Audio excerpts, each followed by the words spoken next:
Yes, welcome everybody. My name is Kathy Pike, and I'm the founder of the Academy for Coaching with Horses, and actually the original person to coin the term coaching with horses.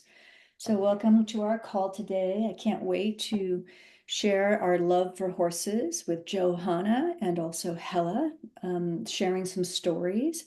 And we hope that we take you on a lovely journey of expanding your love for the horses and also your understanding of why they're masters of somatic intelligence. So the title of the class today is why coaching with presence, why horses are masters of somatic intelligence.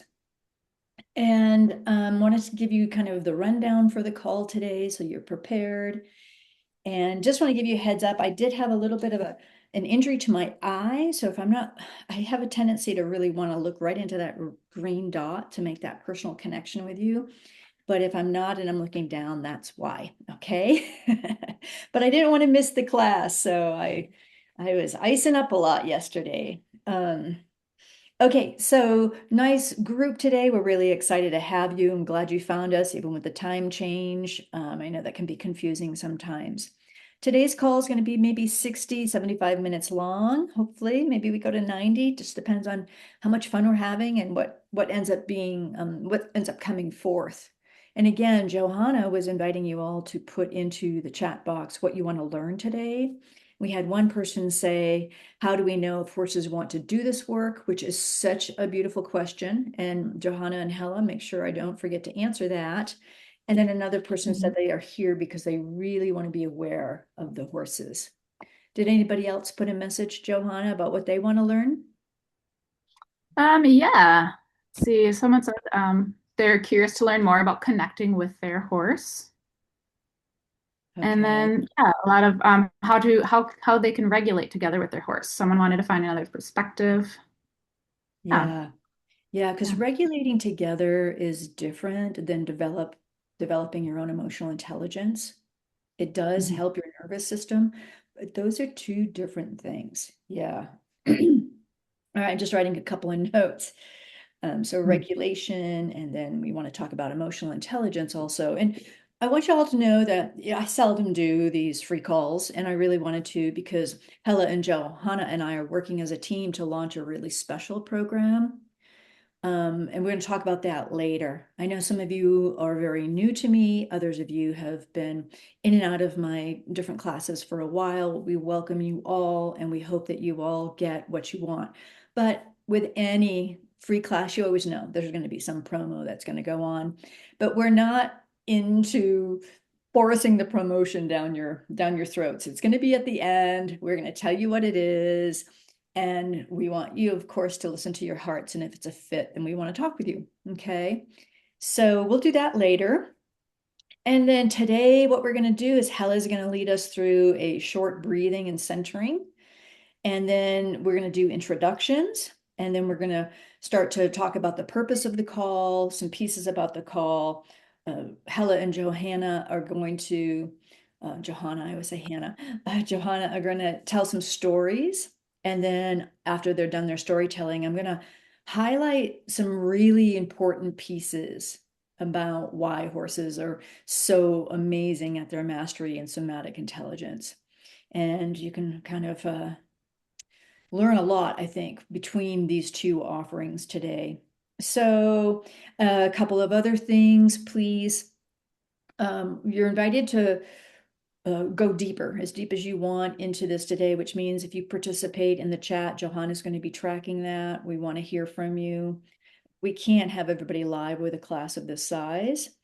There will be a recording for this week's class. We had a big glitch last time. The recording didn't happen, but the recording is on. Let me triple check, actually. Yes, it's recording. So there will be a recording. I'll show you where you're going to find that recording when it's up and loaded. This is the level 1 page on my website. You go to professional training, you go down to level 1, you click on it, you're going to come to this page. And this blue box right at the top is where you're going to find the recording of this class. Okay. So we're trying to make things easier and not have all these hidden windows and all this stuff like that. is going on these days. So join us on Facebook if you haven't yet. We'd love to have you be part of our communities on Facebook. And then please have a paper and pencil with you. And take some notes, circle your questions, come back to that, put it in the chat box. Okay, so all right, let's get going then. Beautiful Miss Hele is going to step up and share with you a centering process. Yes, hello to everybody. Glad to be here. So before we continue, let's gently turn the focus inward. If you wish, you may close your eyes for a moment and simply notice the space around you and the space within you. We are going to do a brief check-in that helps us arrive more fully in this present moment. Since the presence is the gift of being congruent, centered, and connected. And it begins with awareness. So ask yourself, where am I in my body? And notice where your attention is first drawn. Is it your heart, your gut, perhaps your head? It could be even that you sense your presence outside your body. All of this is information. Just notice it and track it. Don't doubt it. Don't avoid it, even if it feels a little uncomfortable. Simply allow yourself and your attention to move there. Stay with that first place and observe it with curiosity and neutrality.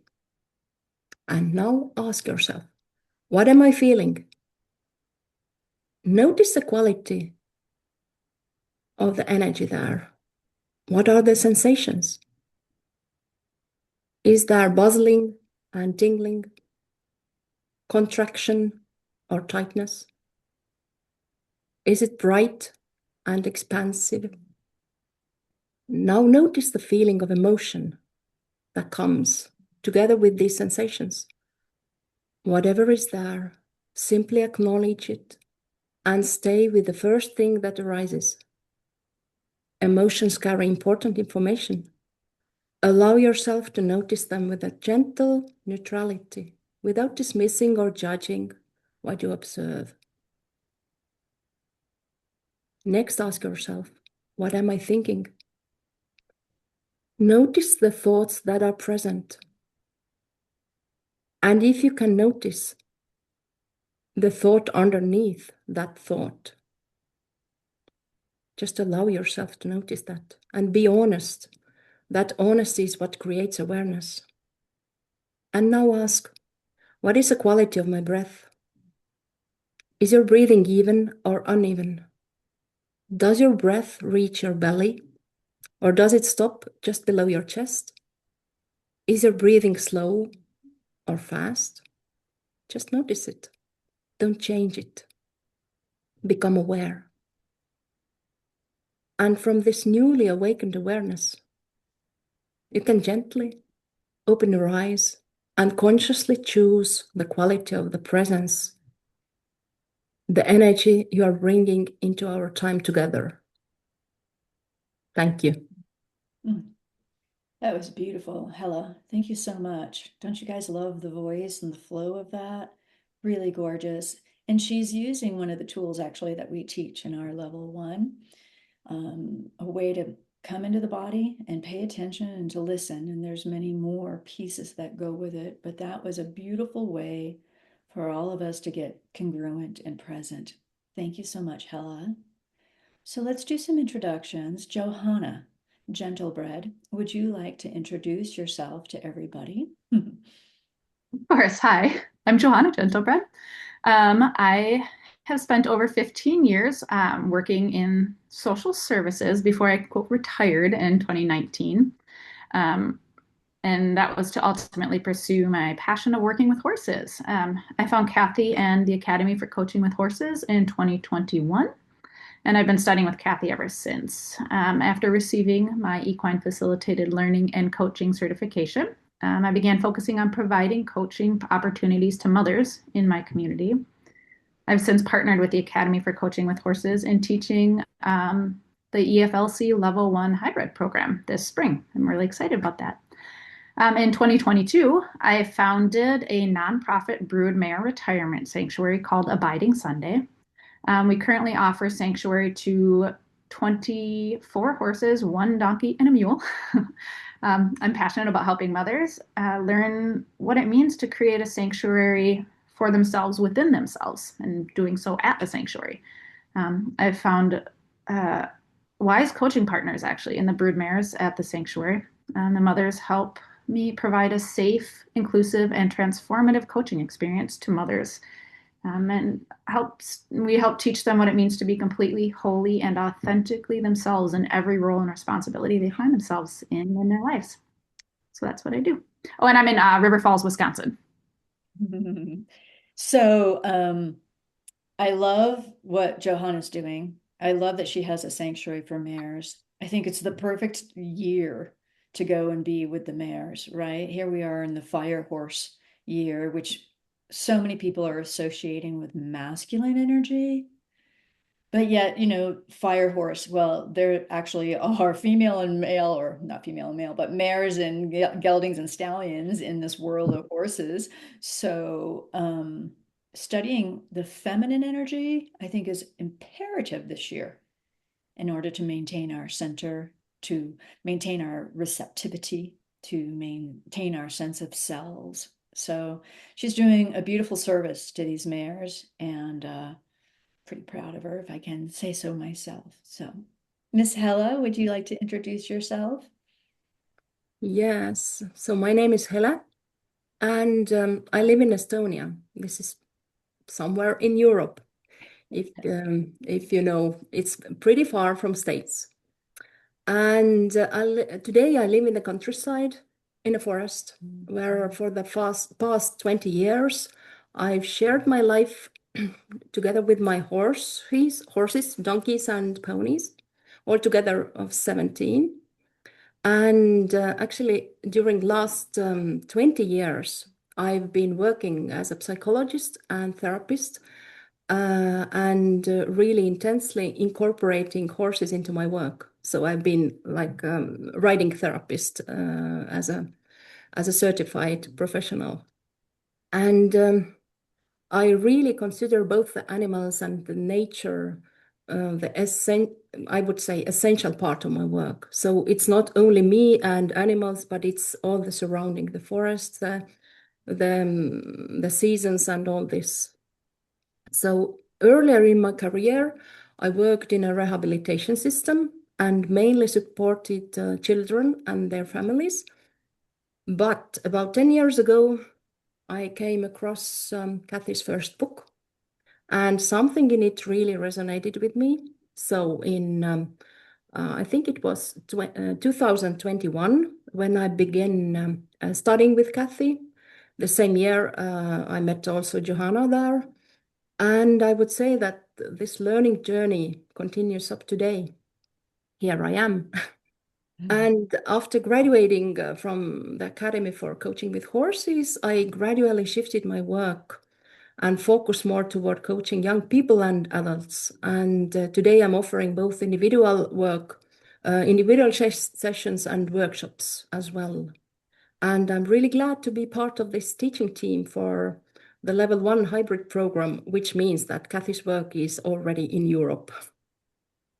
Beautiful. Yeah. Thank you, Hella.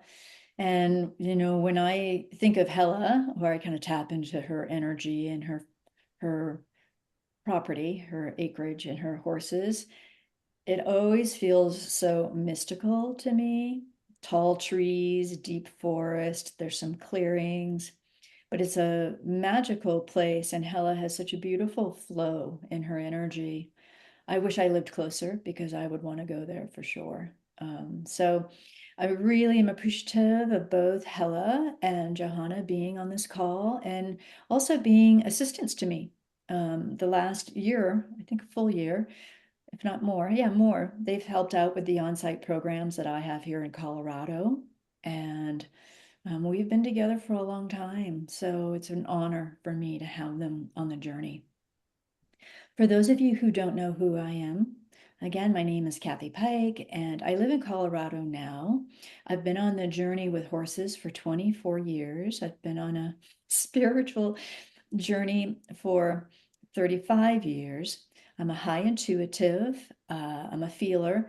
I also was a healer back in the day. And then I turned to the horses and then built out the Academy for Coaching with Horses school, which was all on site at one point. But then when COVID came, I then built it out to be online because I wanted the work to continue to live, not really knowing where we were going, right? Which took a tremendous amount of energy. And at the end of COVID, I was like, well, now what do I do? But I realized there was this incredible value to actually having the pieces online versus coming, have this condensed learning. There's so many people, there's so much happening. For the high empaths, which I would guess at least 85% of you are, it can be really overstimulating. But now I have this beautiful program where people can study right at home with their own horses and then come into community on a Zoom call and share their findings and discoveries. So it's been a beautiful experience. And we also see this need for an on-site program. So we'll talk more about that later because, as you all know, being on-site is a whole different piece. So all right, so if you're not familiar with me, let me go from my pile here really quickly. I'm forcing myself to talk about myself. I usually don't. First book, Pathways to a Radiant Self. This book is about the chakra system, done in a super simple workbook style because I used to use it with my clients as a life coach. I was working with the chakras and teaching about the chakras. My first book of the horses is Hope from the Heart of Horses. This is the hardback that came out many years ago. And this is my beloved Moon on the cover, 34 years old this spring. He's quite a master at this work. He's just a master at being a horse, really. And this is the same book, but it was published in Dutch. So look at that. Isn't that gorgeous? And then the book went to paperback. So this is the same book, but a new cover. So if you go to Amazon, you're probably going to see this book. Okay, that was the original book. Lots of stories about this work. Most people read it, they come and they work with me. They go back and read the book and they say, oh, it has a whole different meaning now. Now that I understand what it means to be truly present, what it means to really stand with a horse and receive the wisdom of the horse in that somatic way. And then I also wrote a book called Horse Spirits Speak because I channel the greater horse ancestors. So this book has all the messages collected through many leadership classes. And that was actually translated in, it was translated in, oh Lord, Czech. Sorry. Okay. And I still do that work. It's in my Horse Spirit Speak monthly gathering. And this spring, I'll probably be doing a leadership intensive with it. Oh my God, where are my brain cells sometimes? Okay. And the last book is Life Lessons Through the Heart of Horses. Can you see that? Hopefully. This one shares more stories about this work, but also herd dynamics, healing with horses, and some other leadership pieces with horses. And then the last two pieces that I'm pretty proud of are my two card decks. There's two of them. And the one in the purple is channeled from the horse ancestors, very deep messages, very profound. If you enjoy going deep yourself and having guidance from the horses, it's an amazing deck. Beautiful artwork is done by Lori Prindle. I see Dorothy going, yes, yes, yes. So she loves this deck so much. And then this one also is the Horse Wisdom Oracle. Did I get that right? Yeah, I did. And this one is also beautiful to work with your clients because the messages are a little bit shorter. So you can use it in a workshop. You can use it if you even have an office and your clients are coming in, have them pull one card. And there's just beautiful messages.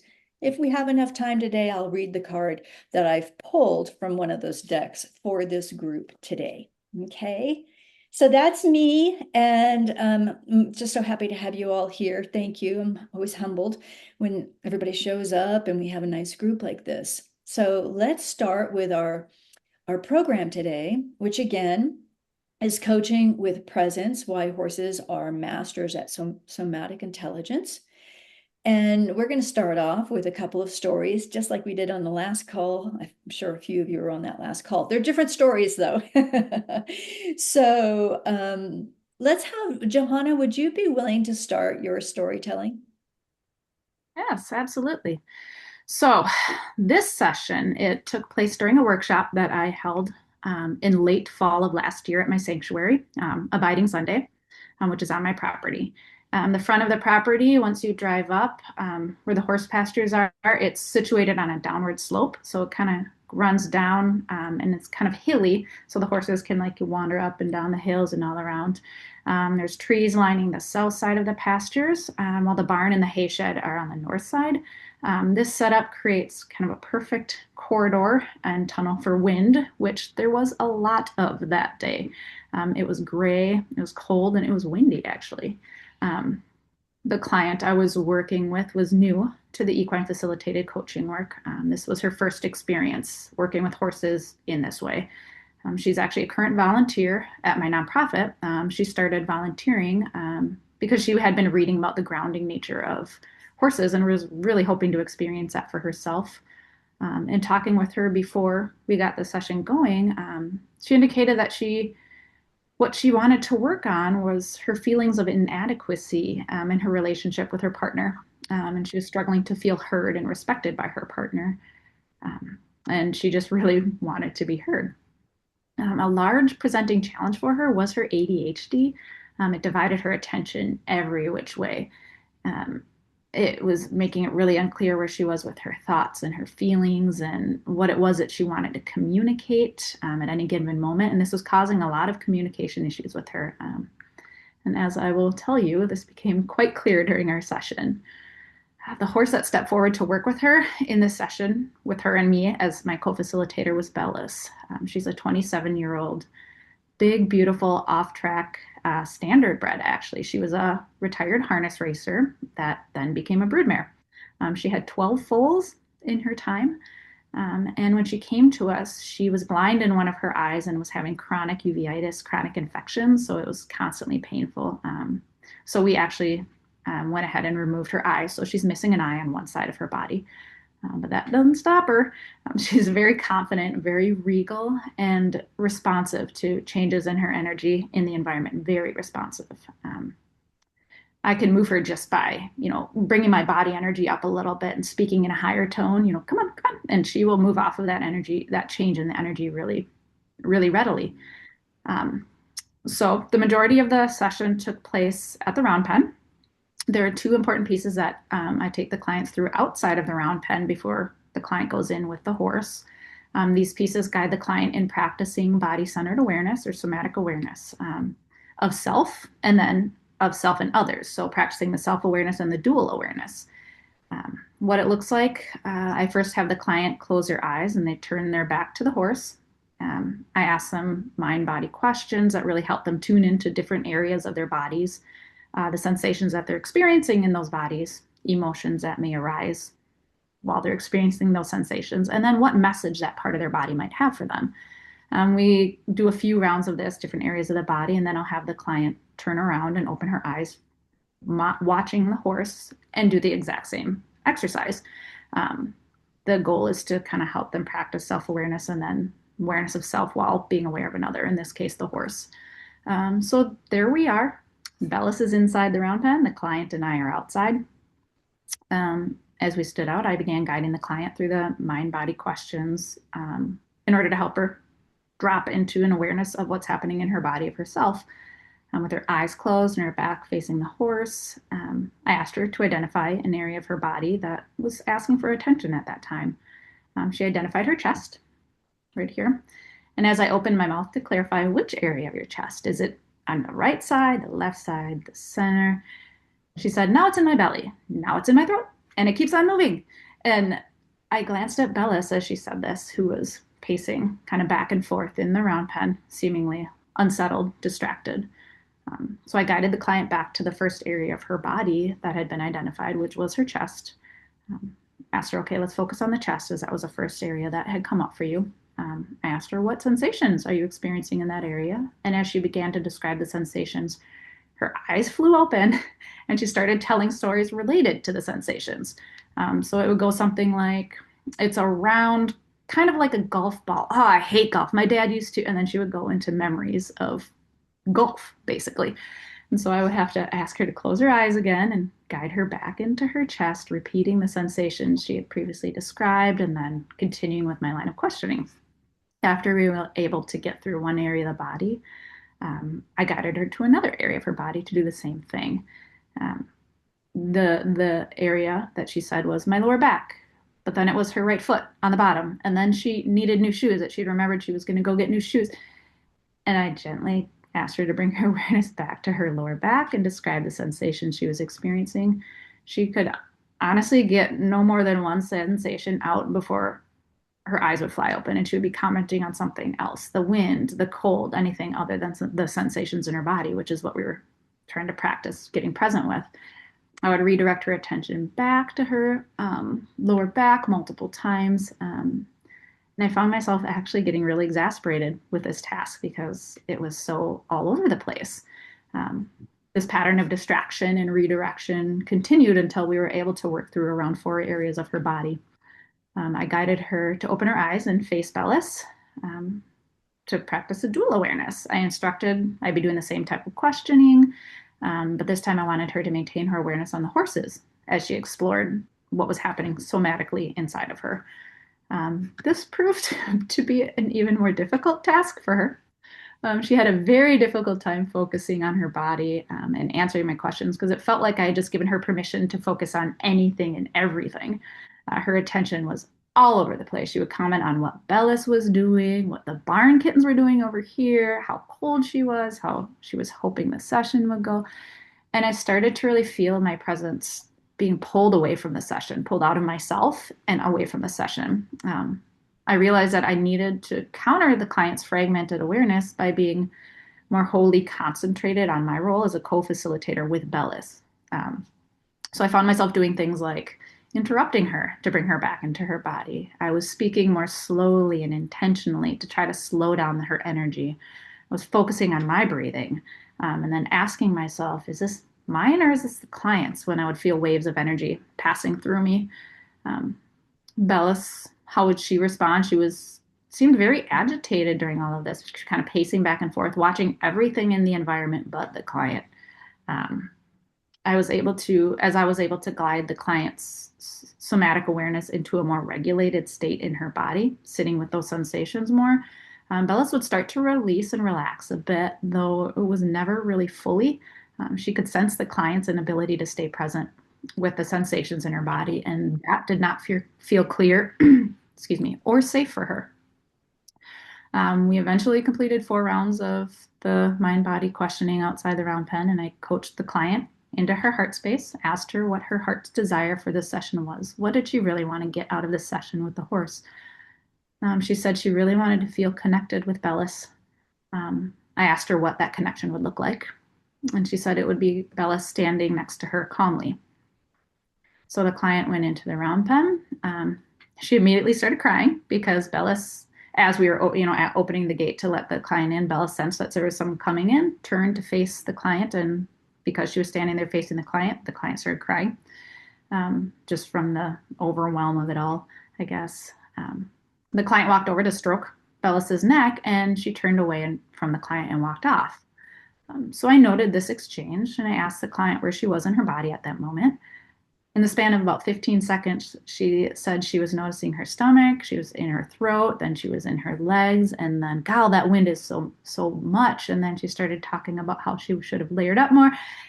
And Bellis began walking around the round pen pretty quickly. Her head was up and her tail was kind of swishing here and there. So I decided to use a facilitation tool that we learned called the 4 steps to the present, which is what Hele essentially guided us in to kind of ground ourselves, right? Bring us into this present moment. So I used that with the client to bring her back into her body. I asked her to bring her awareness into her body, and she was standing there with her hands on her chest and her eyes closed, describing the sensation she was feeling. And as she did this, Bellis slowed her walking pace. Her ears turned to the client, and she paused briefly, as though she was contemplating coming over But then suddenly out of nowhere, the client jumped into her head and began telling a story from her childhood. I remember that distinctly. I remember the story was about watching a movie or something. Her speech began to speed up. Her eyes flew open and her body just visibly tensed up. Bellis's ears flicked away and she began pacing back and forth again. And then she turned her attention towards the horses that were across the yard in the distant pastures in that corridor I had described earlier. So any somatic presence that the client had was gone. I interrupted the client's story and slowly and gently guided her back into her body again, using the 4 steps for Oh, present again. Johanna, And I'm going to interrupt you for just a second because this is so great. But I want you to take just a quick pause, and I want to weave what you're sharing for everybody who's listening, if you guys don't mind, and how this horse is responding to the client. Because right now there's a segment that's a particular behavior that's happening, and Johanna is going to show us how it shifts. But before we go to the shift, what I want to highlight is, why are horses great at their mastery of somatic intelligence? So horses, when they get with another being, it becomes a herd. So when this horse was pulled from her herd to work with Johanna and the client, that became a herd. So Johanna's client is suffering from ADHD or ADD, one or the other, but distraction, right? Really a difficult time staying present in the body. And for you all to understand, when we say present in the body and in my body of work, it's not just like I feel sad or I feel angry. No, it is like, where is that? And can we ride the energy of that emotion through the awareness of our sensations? Because this is what horses do. Horses are highly tuned into their environment. They're going to use the information that comes into their bellies. You know, guys know how big their bellies are. So waves of vibration and energy and information come from the environment and the people or the other animals in the environment. It hits their belly and they start to process that. And they're processing from the place of, is this safe? Is it dangerous? Is it a threat? Those are kind of the filters that this information is going through. And so when they're with beings, horses, other animals, people that are presenting in an incongruent way, I'm not saying Johanna was, I'm saying our client was, then there's a lot of questions for that horse. Am I safe? Is this dangerous? Is this person a threat? What's happening here? And so that horse is trying to understand what's happening with that being that they're reading, basically, and determine their safety with that being. What they most want is to be in a herd where everybody is regulating. Johanna is guiding her client to get regulated, although rather difficult. And then she's got the environmental piece contributing to that also, right? Here's an unregulated person.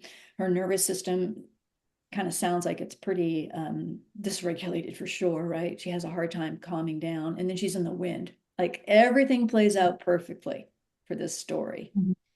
So the horse is wanting regulation within the herd. The horse is wanting to understand other members of the herd. And what we try to teach in this program is to help our clients become more horse-like and to be with whatever they're feeling, because then they're more congruent and they're safer for the horse. Like somebody asked about how can we be more aware of the horses. Getting our clients to be more horse-like, to me, is a really big piece of that.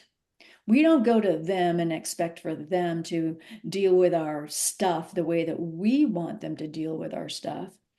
In my policy, or my policy, it sounds terrible. In my philosophy, we go to the horses to become more horse-like and to learn their way as a way to balance ourselves and understand ourselves at this reptilian and limbic brain level, because the horses are living in those two areas of their body a lot, where human beings are very much up in the neocortex part of their brain. So we differ greatly. And by the way, I think the human brain is 7 times larger than the horse's brain. Think about that. I weigh 125 today. Just make it a little lighter. I weigh 125 today. Well, if a horse weighs 1,000 pounds, wow, you would think that the horse's brain would be 10 times bigger than mine, but it's not. So the organs of the body develop, especially the brain, in the way that it's used. And there's even theories that our neocortex is going to grow even more because we're so oriented in that neocortex area of our brain. Okay? So Johanna's just perfectly described a client that's having a hard time settling, a horse that's looking at her going, "You're not safe yet." And mirroring too, like last time we talked, horses mirror. This horse is moving back and forth, mirroring the client's unsettled energy. Now, a lot of people might take that and run with that ball. Well, the horse is running back and forth. What does that mean for you? And now we're right back up in our heads and we're creating metaphor. What we practice a lot of, it's not that we dismiss metaphor, metaphors are very important, but interestingly enough, for this client, she's stuck in the metaphor. She keeps going to the metaphor. Johanna is trying to get her into her body to have a different experience and to change what her body is doing to drop into real time. Okay? Everybody got that? So that's how that horse is working with the client and how Johanna is watching the horse and working with the client. Sorry to interrupt you, Johanna. Just wanted to, I knew where you're heading and I wanted to stick that in before we go to the change. Yeah, no, that's perfect. Well, and so this I had to interrupt the client multiple times as well, and that redirection, that distraction, that redirection, that happened multiple times over and over again. Um, and this session was the first time I have felt really pulled into what felt like energetic chaos, just distraction. I was all over the place, and as the client's attention darted this way and that, I felt my own attention start to wander and be pulled. I felt myself being taken out of a body-centered presence with the client and with Bellis in what was going on as my co-facilitator. I knew that I had to be very consistent and intentional with my focus in order to keep from being pulled out of alignment with myself and with Bellis, who was the true teacher in all of this. The horses are the teachers. So I decided to ask the client, I got her permission to offer my observations about what was happening. And I offered her that I was observing that her attention seemed to be multiple places at once.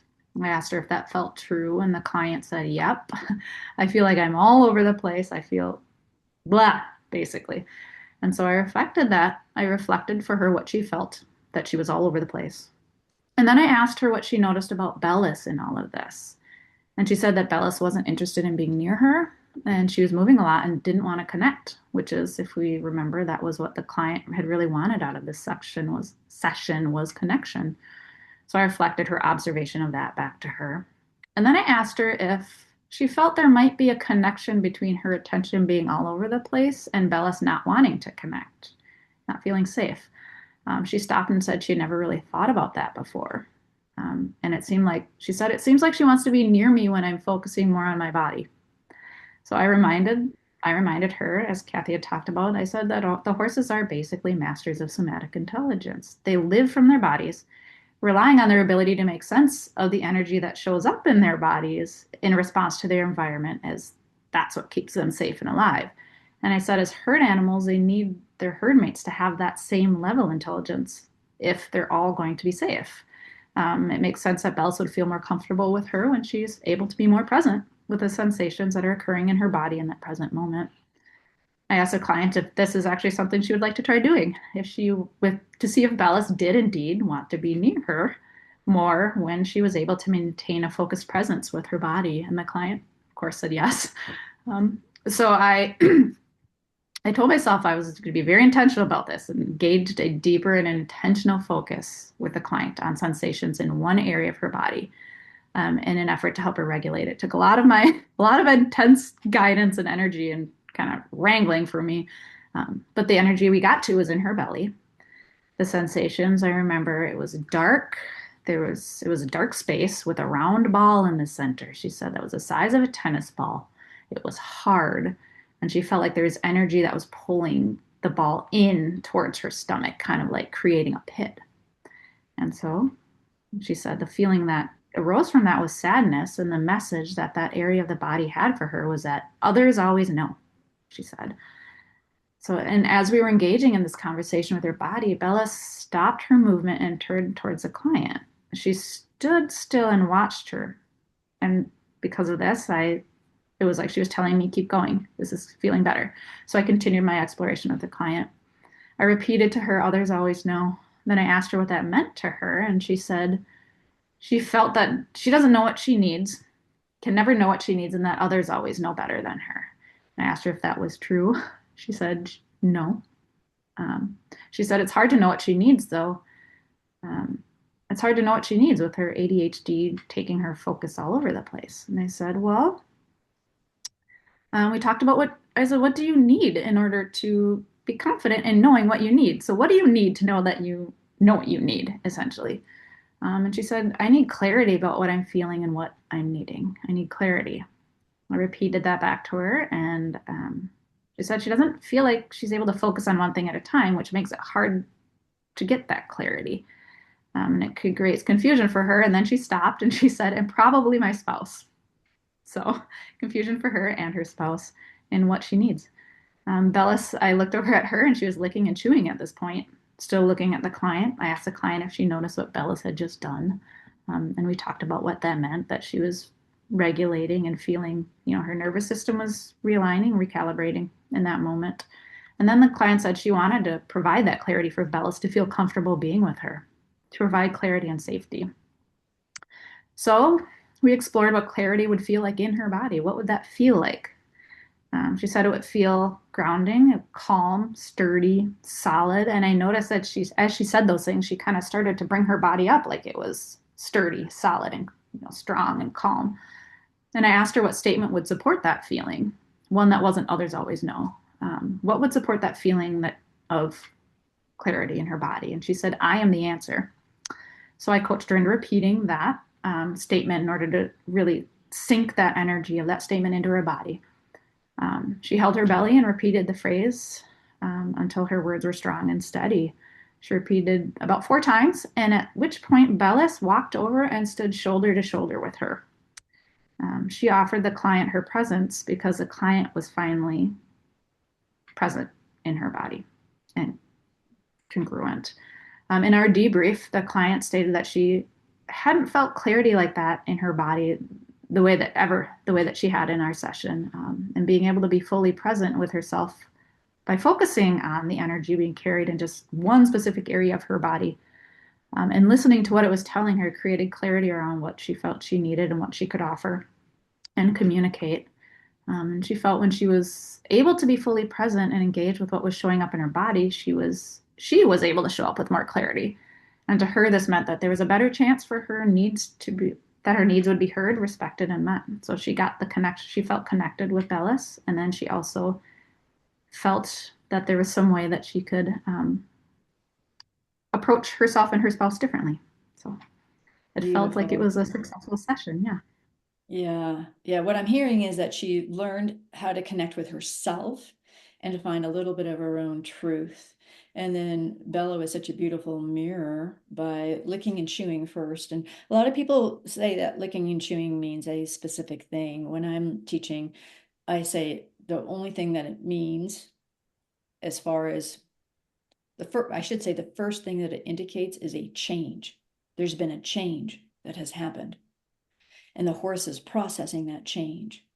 So when you see your horse licking and chewing, have a question mark about it. Don't assume it means this. I heard this on a online class. It means this. What it does mean at some level is that something is changing in that horse's chemistry, in their nervous system, and they're processing something. Okay, so in our work, we use that as the horse communicating to us that, okay, there's been a shift here. That shift usually happens when we as a facilitator or guide can really help the client to go into their bodies and be truly congruent.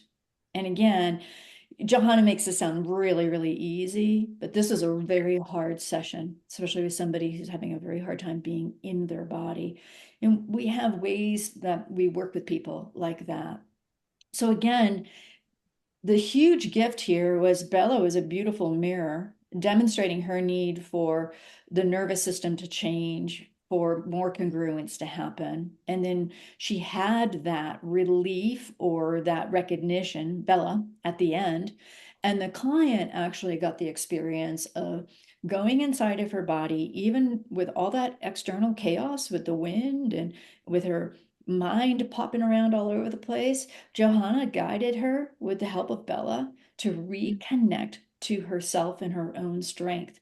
And because that was a visceral experience in the moment, it will be much longer lasting than talk therapy. Because in that moment, the client's nervous system basically got a little rewiring. She didn't stay in the same pattern of thought and feeling. This is what we do in our work, help people to move away from the patterns of thought, which creates the thought creates a pattern of perception and also a feeling, which inevitably creates the same situation in their life. It just does, right? You can't be walking around angry and expect to have a really happy experience from other people. You're going to bump into people that are just as pissed off as you are. And if they are happy, you just get more pissed off. But typically, you just have more hard experiences. So we help the client come back home to their body, to their truth. And the other thing I want to highlight here, that's such a gift for all of you to hear, is the style in which Johanna worked with this client. She asked the client permission to ask a question or to share an observation. She asked the client what her interpretation was of a particular thing. She reflected back what the client was sharing. These are all coaching skills that a lot of people don't have, but to me, they create a very clean session where nobody, facilitator's not putting their own interpretation onto a client or even the horse. They always ask permission. So well done in telling that story, Johanna, because it also highlights who we need to be as a facilitator, along with Johanna mentioning she had to focus on her own breathing. She had to, and Johnny on the spot, she had to do those 4 steps of the present to kind of collect her own energy and become more horse-like so that the client could then really do the work that she needed to do.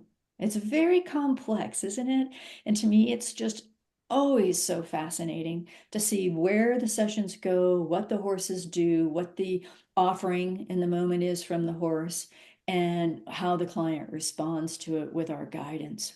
So yeah, very good. Thank you so much, Johanna.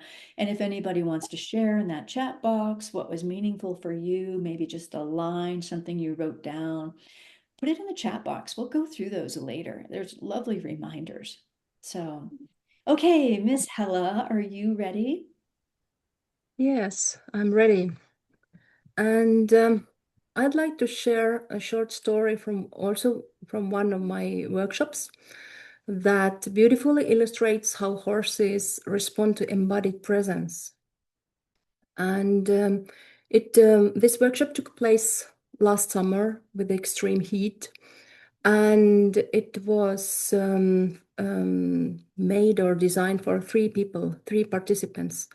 And each person was offered a reflective round pen session, the same thing or the same kind of work that Johanna just explained or described. And why I also value the workshop mode really highly is the others are witnessing and learning from each other's experience. So there was one man who had joined mainly out of curiosity. So there wasn't any issue for him, like I would like to get some help. But he said that he simply wanted to experience, and he somehow referred to this method. He wanted to learn about this method in his way. So the background of him was that he himself worked with people through body-based practices like shiatsu and other manual therapies. So he was really familiar with the somatic approaches, but as it turned out, in a different way. And from the beginning, he approached the whole experience quite intellectually. And he was trying to understand the method. It was for him like a technique, almost as if he expected something specific to be done to him. And as I already mentioned, that it was really a hot day because the last summer was really heated here, and all the air was buzzing or full of these huge horseflies. And it was really hard for everyone to focus, actually. And also, there were like different segments how to build up this round pen session. So one segment called Meet the Herd activity. It includes also body scan exercise done specifically. So as it turned out, for him, one moment was really powerful. And it happened in the end of this body scan activity, when he had done all the steps that I guided him, or they all, he became aware, like in a new way, aware of his body. And in the very end, he took a moment to thank himself, to thank his body. And that was somehow really felt by him. So he said that he had never expressed the gratitude toward himself and his body in that way. And something started to soften inside during that. So it was as if something that had been tight or frozen began to melt and move. It was subtle, but really meaningful for him. And later, as I realized, it started to create this opening in himself, what happened later in the round pen. Because, and the reason is, his attention had already started to shift from thinking mode about like thinking about the experience, to actually feeling it in the body. So that was like the huge moment for him. And when it was time to work in the round pen, and my round pen is inside the forest, so the huge or big trees are surrounding the whole area, and the horses are also nearby. So it's inside the nature, as almost feels like in a womb of the trees. And the man started really step by step to melt down, feeling wise, because when he started, or when we started this workshop, he was really asking the question from intellectual base, and I remember I was thinking that yeah, it's gonna be interesting how to reach into the body way, because yeah, I remember I was not so much struggling, but I was questioning a little bit in my head how to stay present, how not to be challenged by the questions, how to not to start, I would say, proving that this way of work is really valuable. So I decided to stay really neutral and observe what is happening. And as I mentioned, we already were going into the round pen, and the man partnered with a large and impressive horse, a huge gypsy vanner, or the Irish cob from it was his breed. Bellamy was the name. And in my head, I usually call that herd like a gentle giant, really sensitive, really warm, but huge or large animal. And the horse entered the pen pretty calmly, but the man approached him with a lot of intensity. And he was walking directly toward the horse, following him when the horse decided to move away, and tried to touch him without noticing that the horse actually didn't enjoy this very direct energy he was offering. So when I coached him again back to his body, and to notice how the horse is reflecting his behavior, he was constantly trying to find like this intellectual way of answering, and it was pretty difficult for him to stay in tune with his bodily signals. And at some point, in EFLC terms, we call this false self-behavior. I would say he was able to realize that actually he was trying to manage the situation through doing and thinking. Like, how can I get this horse's attention toward me? It was rather from thinking place, not from embodied presence. So when I began coaching him to notice again and again what was happening in his body, so I asked him, if you stop trying for a moment and simply notice what is happening inside you, inside your body right now, what do you become aware of? And that again made a shift. Like previously in this body scan ending part, he was somehow pausing, and he said that when I stop trying, I feel my body again, and my breathing slows down, and something softens me again. And he was really in awe because this body was giving a signal, and he was able to listen that. So it was already like connection was made, and actually in that moment something important really shifted. He stopped trying. He just surrendered somehow, and so far it had been just doing things, doing one thing, trying another thing, and he somehow stopped in the middle of round pen. And by that time, the horse was just already standing next to the exit gate, facing outward. And when he finally surrendered and let go all that the trying, the horse, as you already guess, yes, the horse did the licking and chewing and started to yawn. Like it was like, oh, huge exhale from the man's side as well. And until that moment, everything had been about effort and intention. But when he finally let go, he dropped fully into the present moment, and he began simply listening to his body. He noticed his breathing, feeling himself became centered, and he really became quiet inside. And what the horse did, so the horse who had been standing next to the gate slowly turned his head toward him, and after licking and chewing and yawning, he just started to walk toward the man and walked up to him and stopped beside him. So nobody did anything, but everything was happening, and they were just standing there together. And as this man was settling into the presence, I would say that this silence became really rich. And visually, it looked like if nothing had happened, yet the quality of this space changed completely. And everyone witnessing that moment could feel viscerally that fish shift in their own bodies. I remember that being part of that field. And there was huge connection between the man and the horse without doing anything. So it was all about this presence. And time almost seemed to stop. And what I really love about this event or this situation, that actually all the horse flies disappeared.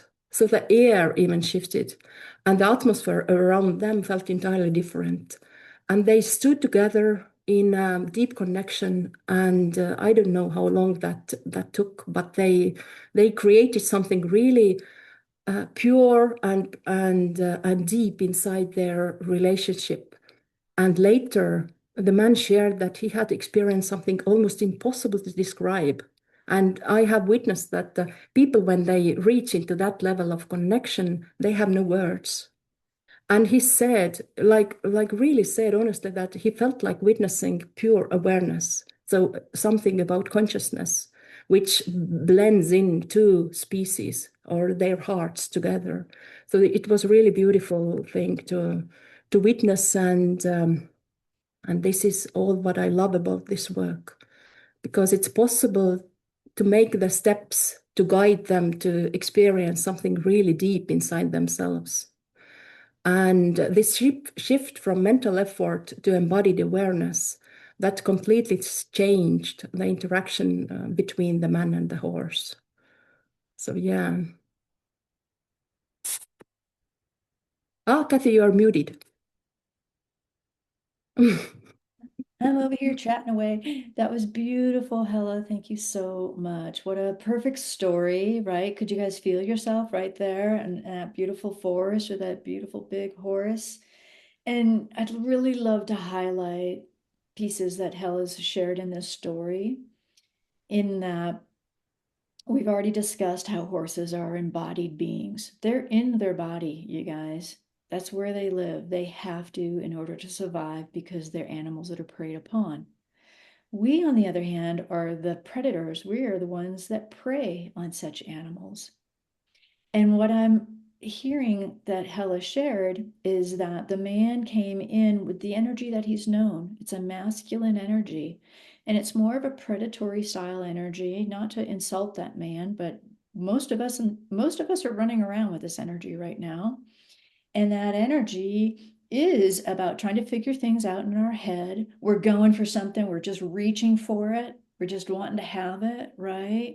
We're not we're not feeling it through, we're thinking it through, we're doing. This is yang energy. That's actually very much being represented in the fire horse year. This is why the feminine energy is so important, because horses are of the yin energy. They are receiving information from everybody around them. They are processing that information. They are relationship oriented. So they have to feel safe in relationship with another being. And if that being is carrying a lot of predatory energy, they're going to walk away, just like this horse did. And when that man, and by the way, it's great when somebody with a PhD comes in to work with the horses, and especially if it's a PhD and a person's done a lot of work around the body. Sometimes my students will get kind of nervous, not that Hella did, but they'll be like, oh my God, they have a PhD, they know everything. And my reply to that is, nobody has PhD of horse until you've come through a program like this and developed practices like this with the horses. Until you understand the horse's way, your PhD doesn't matter to them. Okay, they want you to have the PhD of horse, which means getting into the present moment, which means shifting from that busy head into our hearts. And I love that you added the heart piece at the end, Hella, because as I was saying earlier, how our brains are bigger than the horse's brains, our hearts are like 7 to 10 times smaller.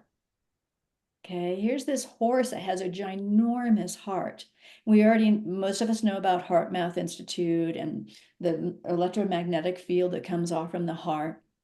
They are already creating a field that's so much more powerful and larger than ours.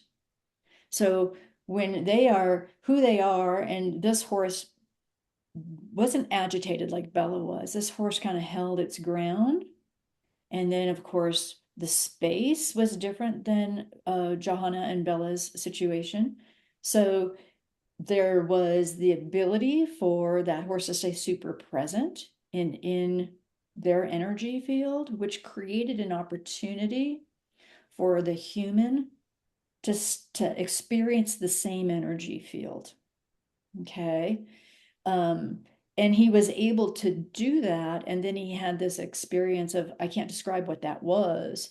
And when you told your story, Helen, my hit was, well, that's the unconditional heart energy that most of us don't have a touchstone experience of. It's not love in the way that we think of love, it's unconditional presence of a very high spiritual level. And it's so possible to happen or to experience with these horses in this way. So again, he went from the thinking head to the feeling body, and it made all the difference for him. And it opened up a new way to experience the world. And again, viscerally, through his body in the present moment, not through thinking about it, right? But to actually have it in his body, which I'm sure completely changed his life. right, Hella? Yeah. So yeah, this guiding somebody towards somatic awareness and inviting to notice what's happening inside, that is really what each time shows this shift. And being working with the people who are really busy in their head, this intentional pauses instead of encouraging more action, they really help, together with this mind body method that helps the person to shift from mental story that I need to do something into embodied presence. And the Yeah. horses are always mirroring that. And for those of you who haven't, like, you're going, what's the mind body method? It's a coaching process that I actually developed before I ever came to the horses, and it's part of the program. And it is a very, it's a way to learn how to be in your body, and it's a way to guide your clients into the wisdom of their body. So in doing that, we're speaking, I feel, the language of horse, right? You know, for many, many years, centuries, we've gone to the horses and expected them to conform to our way of being. We put tack on them. We say, we're going to go do this. You're going to serve me in this way. I feel that this work is about learning the horse's way. And through understanding them at that visceral, heartfelt, deep sensation, present moment level, a level of presence that many have never experienced, we understand not only them, ourselves, but also what's most important in the world. So there's many ways to work with your clients and to help them understand how to be more horse-like. It could be through altering their breath, altering their posture, paying attention to their emotions, thinking about what they're thinking. And we do all of those pieces. But the gateway to the absolute freedom is to be able to feel whatever we're feeling in any moment and to make discerning choices around what we're feeling. And that's what the lead stallion or mare does. They have that capacity to feel stimulated, aroused by the environment, by the predator, by whatever's going on in the herd or another herd coming in. If you watch, I study the wild horses a lot. They have the capacity to be with that energy and process it, to bring it from the reptilian to the limbic to the front of their neocortex and to make decisions. Okay. What we're learning to do as human beings is to go from the neocortex and to not remove, but soften the thinking mind and to come into that limbic brain and that reptilian brain that has so much wisdom for us, but we've been conditioned to not listen to. But if we really want to learn the horse's way, we're coming back to that because that's your first place of information about anything that's happening in your life and in the world, just like a horse. So we can't leave parts of ourselves, our wisdom, and expect to be able to guide ourselves through this life, and currently a life that's so darn chaotic. So not from our own, maybe, but the outer world, right? So Johanna, do you want to touch in on the chat box and see what some comments are? Just quickly, if you can, stream through those, and then I want to share a couple things. I might interrupt you if it goes on too long. So many things. So Vivi said, I have ADHD and the message of grounding for safety is beautiful, very meaningful for me. Okay, I'm going to interrupt you right away because Vivi, I love that you're thinking that, and I want to point out something also that, and maybe I'm getting into my teacher mode. I probably am. Grounding is great. Please ground. Please ground everybody. And often the gateway to true grounding is to work through whatever is stimulated in the body.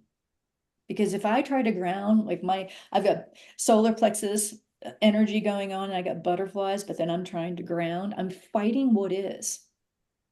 And when we fight what is in our body, we create resistance, and then that resistance owns us. So you'll have this dynamic of, I feel this energy, I'm trying to ground. I feel this energy, I'm trying to ground. I can't get grounded. I can't get grounded.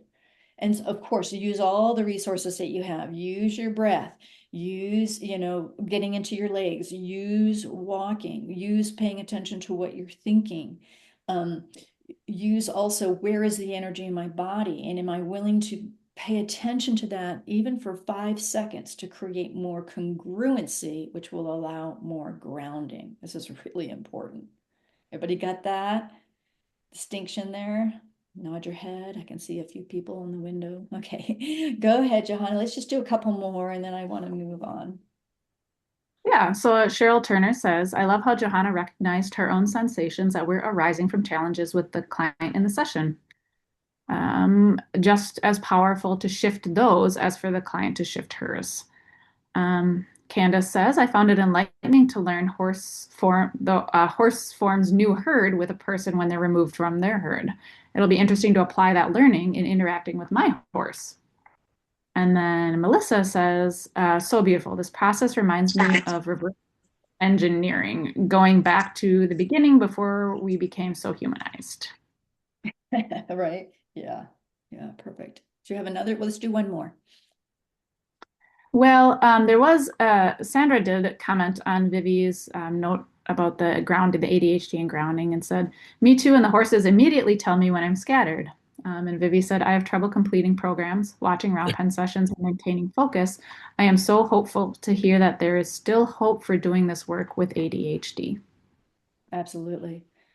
Absolutely. In fact, a lot of people who have come in and worked with me have actually changed what's going on for them mentally, and they change their habits because they come back into relationship with themselves. We are conditioned so strongly to stay out of relationship with ourselves and our own truth. Most of us are now looking outside in the world for all of our answers. And this program about becoming more like a horse is about coming back inside of ourselves and being able to identify what's true and what's not true and no longer resist our experience. So beautiful. Thank you, Johanna. So I want to talk a little bit about this journey with horses, and I want to invite you all to come on the journey with horses because it is life-changing. We've been talking about reflective round pen sessions in this call today, which are about emotional intelligence. It's about somatic awareness. It's about becoming more present.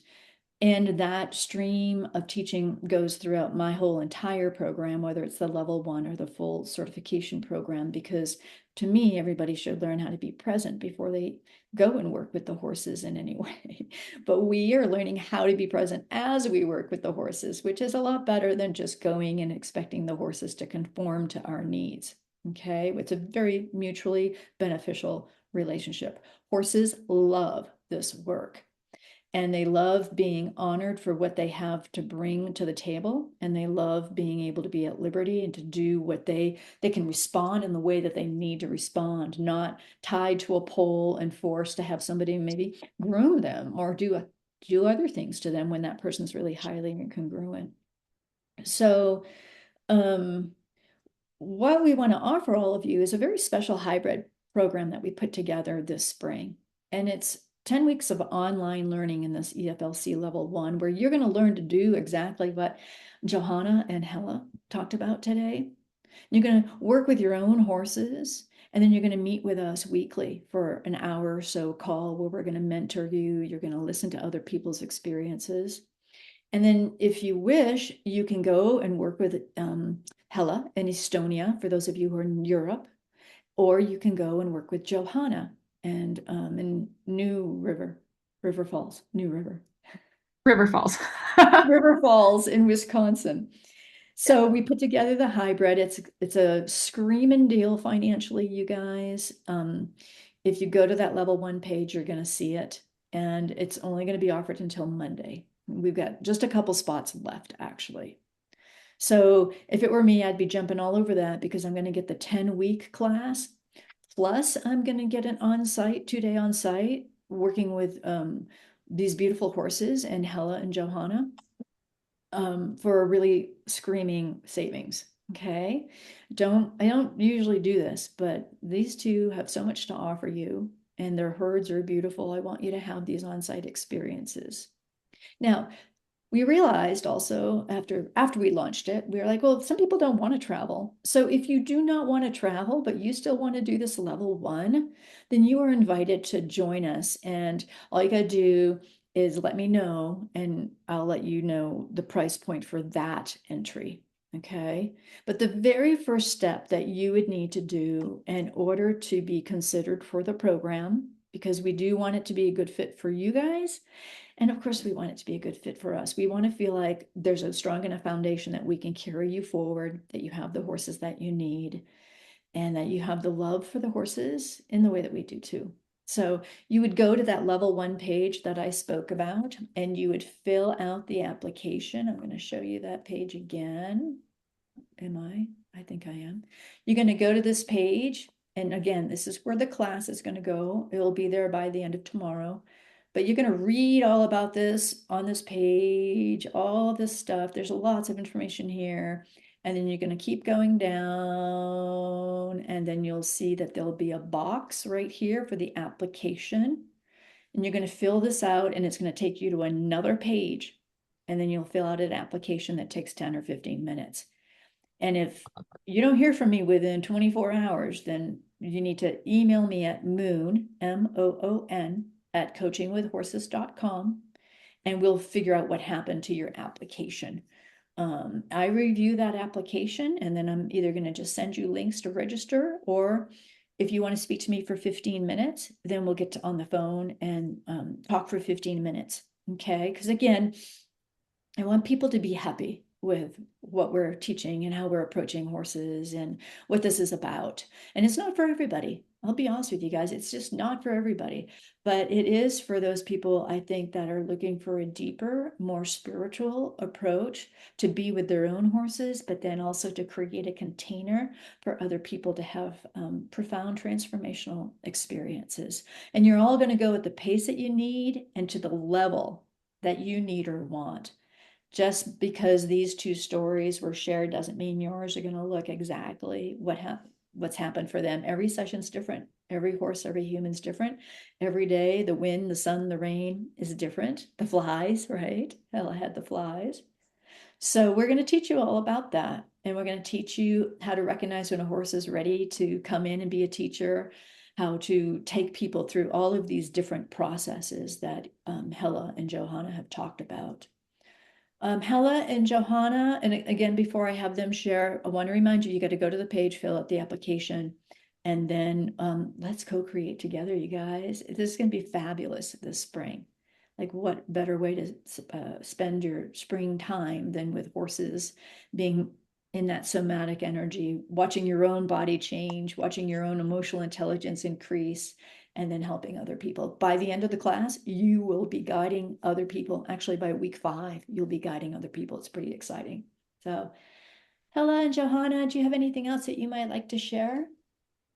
Maybe just to add that actually this kind of work has profoundly changed my relationship with my own horses. So they benefit hugely because my eyes will start to see different things and different layers. And it comes from paddock, from horse world also towards humans. So I see different layers in humans as well. So it's hugely beneficial for me as a person.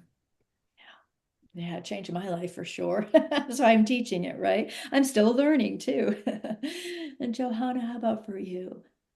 Yeah, well, like Hella, my life is completely transformed as a result of this work. I feel like putting the work into practice for myself has helped empower me to be who I want to be, to do what I want to do. Having my coaching business, running a nonprofit, helping Kathy.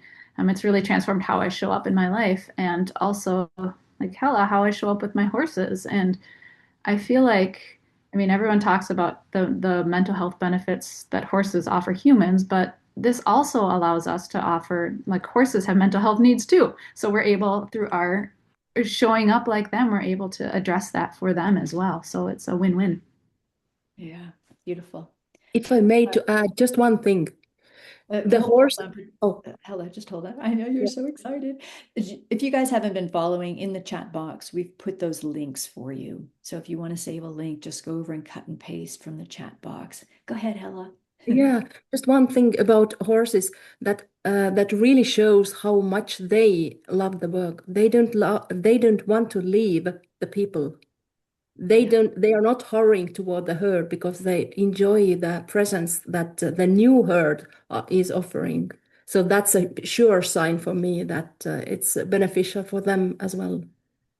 I think that the horses recognize how we are recognizing them and how we are asking for their wisdom and how we're following the flow of their wisdom and learning how to be like them versus again asking them to do for us. It's not that we don't have leadership exercises in my program, we do, but it all comes from this very holistic approach of understanding who we are in our mind and our body and our emotions and our sensation and our breath and our perspective.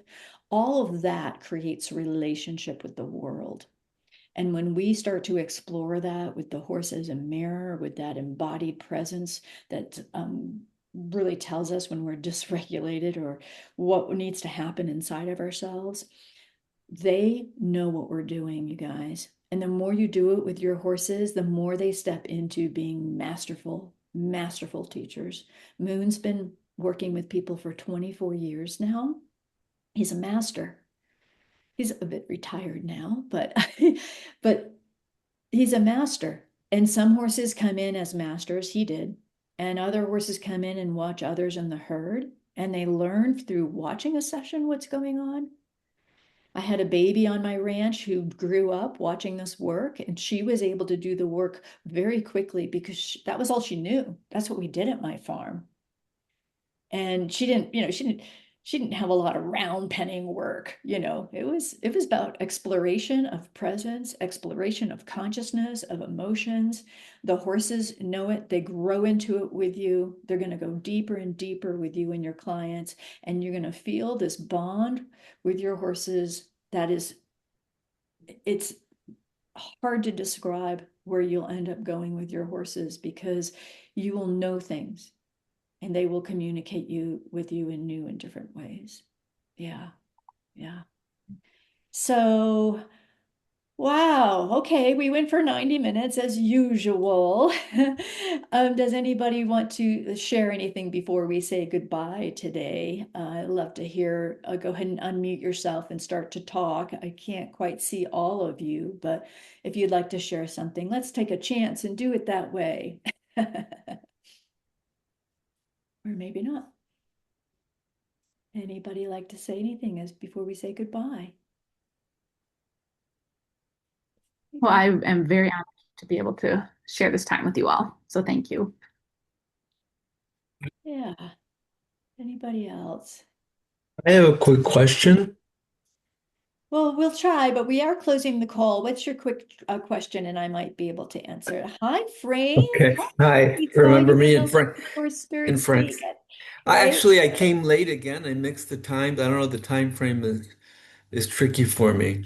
So I That's came okay. in like the last 15 minutes, unfortunately. That's okay. We'll have a recording for you to listen to. What's your question, Frank? Okay. I think I'm almost there, but the thing is I'm still having trouble fully grasping the notion of mind embodiment with the horse. Like, I mean, sometimes I feel it, sometimes, but I can't, it's still kind of abstract for me. Yeah, it is a very, very abstract thing. And I think what's going to be most beneficial for you is when you get the recording, listen to the beginning and that you're going to go click, Okay. click, click, click, click. It'll give you the pathway. Okay. Okay. Yeah. Yeah.